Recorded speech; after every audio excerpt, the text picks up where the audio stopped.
بسم اللہ الرحمن الرحیم۔ السلام علیکم۔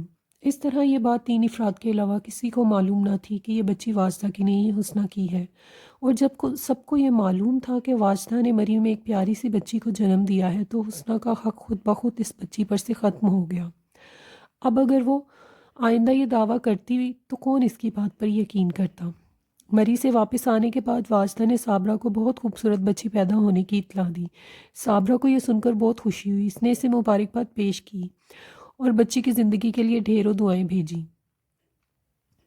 اس طرح یہ راز صابرہ پر بھی آشکار نہ ہو سکا کہ واجدہ نے دراصل بچے کو جنم نہیں دیا، بلکہ اس نے بچے کی پیدائش کا محض ڈھونگ رچا ہے۔ حسنہ واجدہ کے ساتھ بچی کی پیدائش کے بعد تقریباً 4 سال رہی، پھر اس کا شوہر وزیر علی سے لینے آ پہنچا۔ اب وہ سدھر گیا تھا، اس نے گناہوں سے توبہ کر لی تھی، کام کاج بھی کرنے لگا تھا۔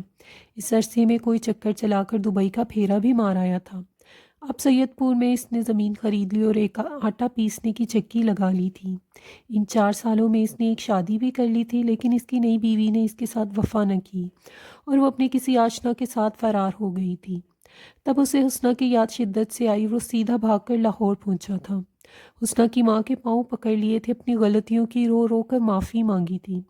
تب حسنہ کی ماں نے اسے بتایا کہ وہ یہاں نہیں رہتی، وہ سمن آباد میں رہتی ہے، اور اس نے اس کا گھر نہیں دیکھا۔ حسنہ نے دیکھا ہے، شام کو وہ آئے تو اس کے ساتھ چلے جانا۔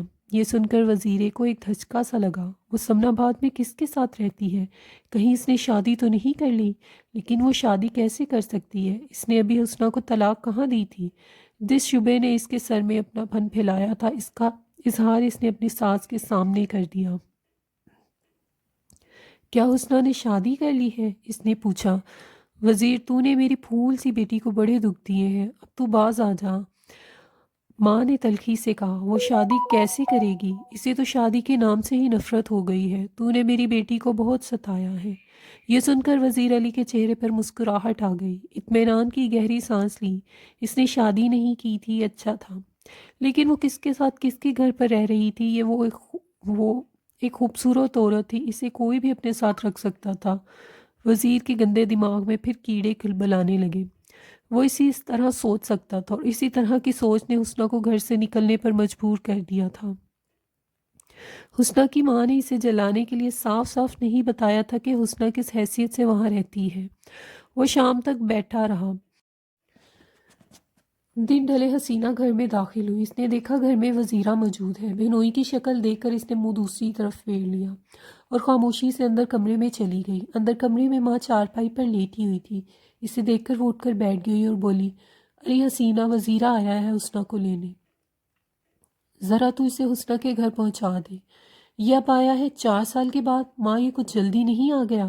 حسینہ نے زور سے کہا تاکہ باہر بیٹھا وزیر علی سن لے۔ اس نے سن لیا لیکن خاموش رہا۔ یہ وقت اس کے بولنے کا نہ تھا۔ تو ٹھیک کہتی ہے حسینہ، پر کچھ جلدی ہی آ گیا ہے، ماں نے دکھ بھرے لہجے میں کہا۔ بہرحال اب آپ تو گیا ہے، اسے حسنہ تک پہنچا دے، میں نہیں جاؤں گی اسے وہاں لے کر، حسینہ نے سخت لہجے میں کہا۔ یہ خود جائے گا۔ حسینہ، تو مجھے پتہ بتا دے، میں خود چلا جاؤں گا۔ وزیر اس کی بات سن کر کمرے میں داخل ہوا اور خوشامدانہ لہجے میں بولا، وزیرے، تو اب آیا کیوں ہے 4 سال کے بعد؟ اب اچانک تجھے حسنہ کی کیا ضرورت پڑ گئی؟ حسینہ نے اپنی شعلے برساتی نگاہوں سے اسے گھورا۔ کبھی آ کر یہی دیکھ لیتا کہ وہ زندہ بھی ہے یا مر گئی۔ حسینہ، میں جانتا ہوں کہ میں قصوروار ہوں، میں اس سے معافی مانگ لوں گا، وزیر علی نے التجا آمیز لہجے میں کہا۔ تیرا کیا خیال ہے وہ تجھے معاف کر دے گی؟ ہاں حسنہ بہت اچھی ہے، وہ مجھے ضرور معاف کر دے گی۔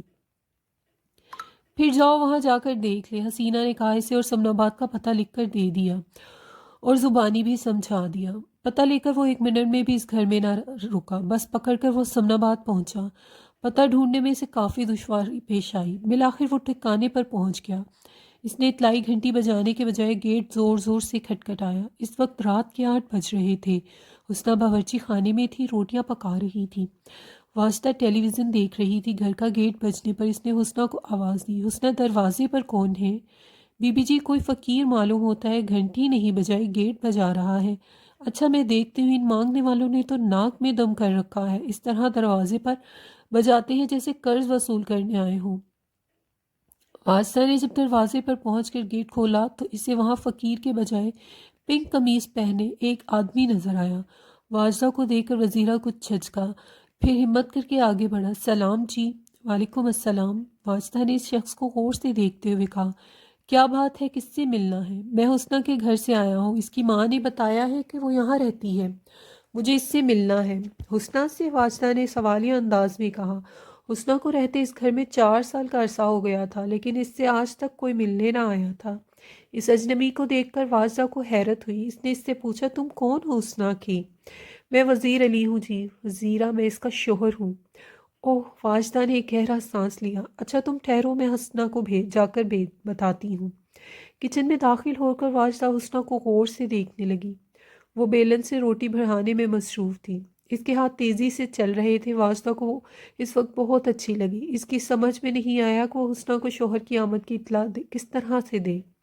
اسے نہیں معلوم تھا اس خبر سے اسے خوشی ملے گی یا افسردہ ہو جائے گی۔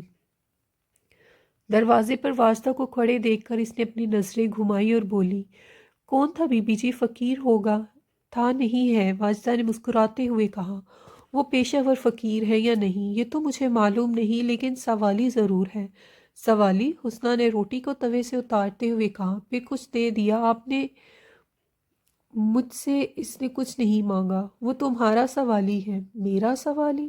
ہاں تمہارا سوالی۔ کون ہے وہ؟ تمہیں بلا رہا ہے، جا کر دروازے پر دیکھ لو۔ آپ اسے جانتی ہیں؟ میں اسے جانتی تو نہیں، لیکن اس نے اپنی پہچان کروا دی ہے۔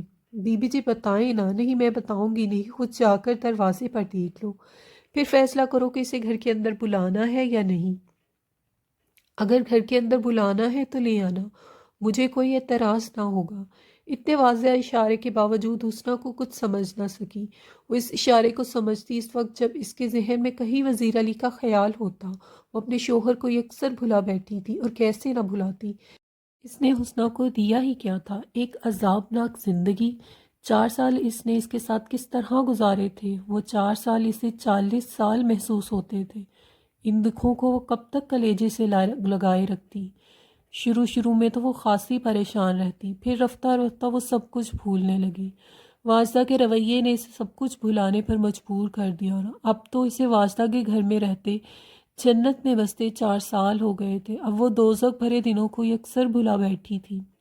اب اسے اپنے در پر آنے والے کسی سوالی کا انتظار نہ تھا۔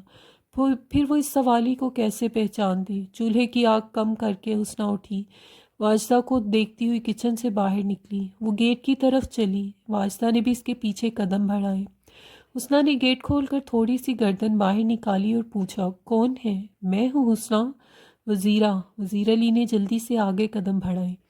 چلے جاؤ یہاں سے، میں تمہاری شکل نہیں دیکھنا چاہتی۔ یہ کہہ کر حسنہ نے گیٹ بند کر دیا۔ حسنہ نے گیٹ بند کیا تو وزیر علی کو لگا جیسے اس نے دل کا دروازہ بند کر لیا ہو۔ وہ یہاں بڑی آس لے کر آیا تھا، مایوس ہو کر لوٹنا نہ چاہتا تھا۔ گیٹ بند ہوتے ہی اس نے تڑپ کر آواز دی، حسنہ بس 1 منٹ میری بات سن لے۔ یہ کہہ کر اس نے گیٹ بجایا۔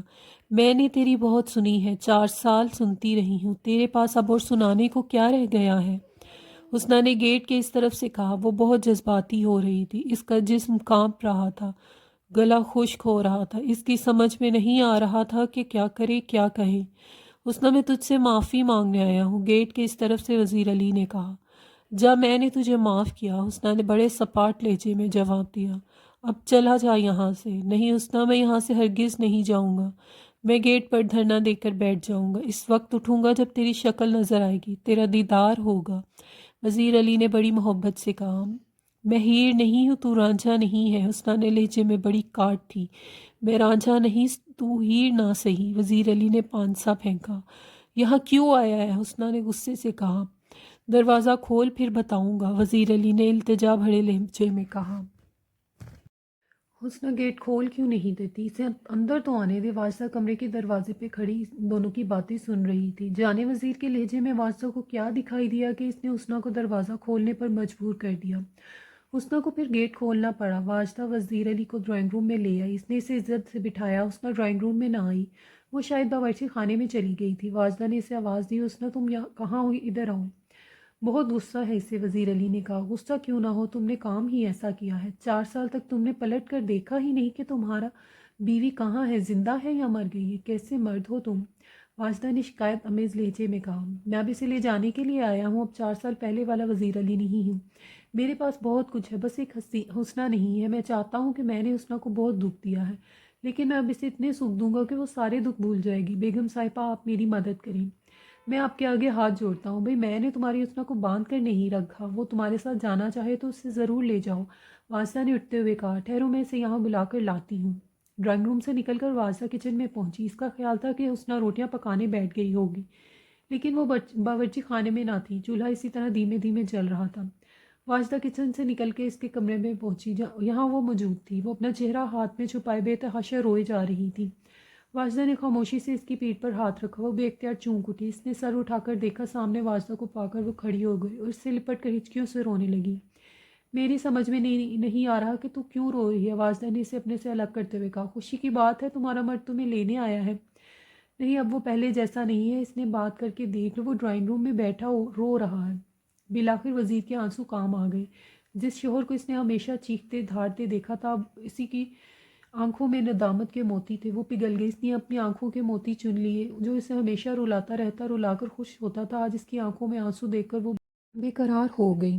گھر سے رخصت کرتے ہوئے واجدہ نے حسنہ سے کہا، حسنہ، اس گھر سے جو لے جانا چاہو لے جاؤ، مجھے خوشی ہوگی۔ اس نے مسکرا کر کہا، نہیں بی بی جی، مجھے کچھ نہیں چاہیے۔ آپ نے 4 سال تک مجھے اس گھر میں رکھا، بس میرے لیے یہی کافی ہے۔ پھر وہ بیڈ روم میں گئی۔ اس نے سوئی نیلم کو پیار کیا۔ واجدہ نے کہا، اسے اٹھا دوں؟ نہیں بی بی جی، سونے دیں۔ حسنہ نے بڑے اطمینان سے کہا۔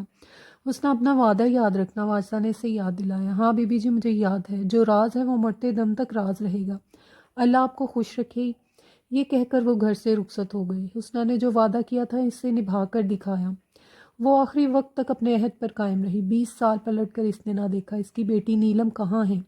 اب وہ پلٹ کر دیکھتی بھی کیوں؟ نیلم سے کوئی واسطہ نہ رہا تھا۔ ادھر واجدہ نے بھی حسنہ کے بارے میں زیادہ کھوج نہ کی۔ وہ ایسا کیوں کرتی؟ بس کبھی کبھار حسنہ کی بہن حسینہ سے اس کے بارے میں معلوم ہو جاتا کہ وہ اس سید پور میں اپنے شوہر کے ساتھ سکھ بھری زندگی گزار رہی ہے۔ حسنہ کے جانے کے بعد کچھ عرصے تک وہ واجدہ کو یاد آئی، پھر وہ اسے بھول گئی۔ کتنا اچھا ہوا اپنے شوہر کے ساتھ چلی گئی، لاہور سے دور۔ اگر وہ یہاں رہتی تو نیلم کا راز کھلنے کا خطرہ رہتا۔ اس کے چلے جانے سے واجدہ کو اطمینان ہو گیا، اب نیلم کو کوئی اس سے نہیں چھین سکتا تھا۔ نیلم کے بعد حسنہ کے ہاں کوئی اولاد نہ ہوئی۔ کوئی 7 سال تک وزیر علی نے حسنہ سے اولاد کی نہ ہونے کا انتظار کیا۔ جب انتظار کا کوئی فائدہ نہ ہوا تو اس نے ایک اور شادی کر لی۔ وزیر علی کو شدید خواہش تھی۔ 7 سالوں میں حسنہ نے کافی علاج کرایا تھا، حسنہ بالکل ٹھیک تھی، کسی ڈاکٹر نے اس میں کوئی خامی نہ بتائی تھی، پھر بھی وہ اولاد سے محروم تھی۔ قدرت کے کام میں کوئی دخل نہ دے سکتا تھا۔ جب وزیر علی نے اولاد کی خاطر دوسری شادی کرنے کی خواہش ظاہر کی تو حسنہ نے خوشی سے اجازت دے دی۔ وزیر علی نے ایک کم عمر لڑکی سے شادی کر لی۔ شادی کے 1 سال بعد وزیر علی ایک لڑکے کا باپ بن گیا۔ وہ بہت خوش ہوئی۔ اس نے اپنے آس پاس کے علاقے میں گھر میں مٹھائی بانٹی۔ اس خوشی کے موقع پر وہ حسنہ کو نہ بھولا۔ اس نے اپنے بچے کو اس کی ماں کے پہلو سے اٹھا کر اس کی گود میں ڈال دیا اور بولا، تیرا بچہ ہے، بتا اس کا نام کیا رکھوں؟ حسنہ نے اس بچے کو اپنی گود میں لے کر اس کے پھول سے گالوں پر پیار کیا اور بولی، وزیر، اس کا نام لیاقت رکھ دے۔ لیاقت علی؟ چل ٹھیک ہے، رکھ دیا، آج سے یہ لیاقت علی ہوگا۔ لیکن یہ بات لیاقت علی کی ماں کو ہرگز پسند نہ آئی۔ بچہ اس کا اور نام رکھے سوکن، بھلا یہ کیسے ہو سکتا ہے؟ وزیر علی کے اس رویے پر وہ جل بن کر رہ گئی۔ اس نے اسی وقت طے کر لیا کہ اب اس گھر میں حسنہ رہے گی یا سروری۔ اس نے اب ہر وقت وزیر علی کے کان بھرنا شروع کر دیے۔ سروری چھوٹے ذہن کی عورت تھی۔ اس نے آہستہ آہستہ وزیر علی کے ذہن کو بھی چھوٹا کر دیا۔ حسنہ سروری کا رویہ دے کر دھیرے دھیرے پیچھے ہٹتی گئی۔ وہ اس سے الجھنا نہیں چاہتی تھی۔ نتیجہ یہ ہوا کہ حسنہ گھر کے ایک کوٹری تک محدود ہو کر رہ گئی اور سروری گھر کی مالکن بن گئی۔ اب سروری کے کئی بچے ہو چکے تھے۔ اس نے وزیر علی کے دل و دماغ پر اچھی طرح قبضہ جما لیا تھا۔ ایک رات گاؤں کے پاگل کتے نے وزیر علی کو کاٹ لیا۔ صبح کو اسپتال لے جانے سے پہلے ہی وہ منہ سے جھاگ ڈالتا زندگی سے منہ موڑ گیا۔ وزیر علی کی موت کے بعد سروری نے بڑی ہوشیاری سے کام لیا۔ گھر پر اس کا پہلے ہی قبضہ تھا۔ حسنہ اس گھر کی کوٹری میں کوڑ کی مریض کی طرح محدود ہو کر رہ گئی۔ حسنہ کا اب اس دنیا میں کوئی نہ تھا۔ وہ اب کہاں جاتی؟ ایک ماں اور چھوٹی بہن حسینہ تھی۔ ماں کا کب کا انتقال ہو چکا تھا۔ حسینہ کو نشے نے زندگی درگور کر دیا تھا۔ وہ داتا دربار پر پڑی رہتی تھی۔ حسنہ اب سید پور سے نکلنا نہ چاہتی تھی۔ اس گاؤں میں وہ بیاہ کر آئی تھی۔ اس نے یہاں رہ کر جوانی سے بڑھاپے تک کا سفر طے کیا تھا۔ اس گاؤں کی ایک ایک گلی سے اسے محبت تھی۔ پھر سروری سید پور میں نہ رہی۔ اس نے زمینیں اور آٹے کی چکی فروخت کر دی اور میکے چلی گئی۔ اس نے 2 سال بعد ہی دوسری شادی کر لی۔ حسنہ سید پور تنہا رہ گئی۔ حسنہ ملنسار عورت تھی، اس کے لیے گاؤں کے سارے لوگ اسے پسند کرتے تھے۔ حسنہ نے اپنے دل لگانے کے لیے گھر کے اندر چھوٹی سی دکان کھول لی۔ یہ چھوٹی سی دکان سے ہی اس کی زندگی کا گزر بسر ہونے لگا۔ اس دکان پر جب کوئی 3-4 سال کی بچی آتی تو اس کی نگاہوں میں اپنی بیٹی نیلم کی تصویر آ جاتی۔ جب لاہور سے آئی تھی تو وہ اتنی ہی چھوڑ کر آئی تھی۔ نیلم کی یاد آتی تو وہ کھو سی جاتی۔ اب وہ نیلم جوان ہو گئی ہوگی، کیا پتہ ہے اب تک اس کی شادی بھی ہو چکی ہو۔ کئی بار وہ سوچتی کہ لاہور چلے اور اپنی بیٹی کو واپس لے آئے، لیکن وہ ایسا سوچ کر ہی رہ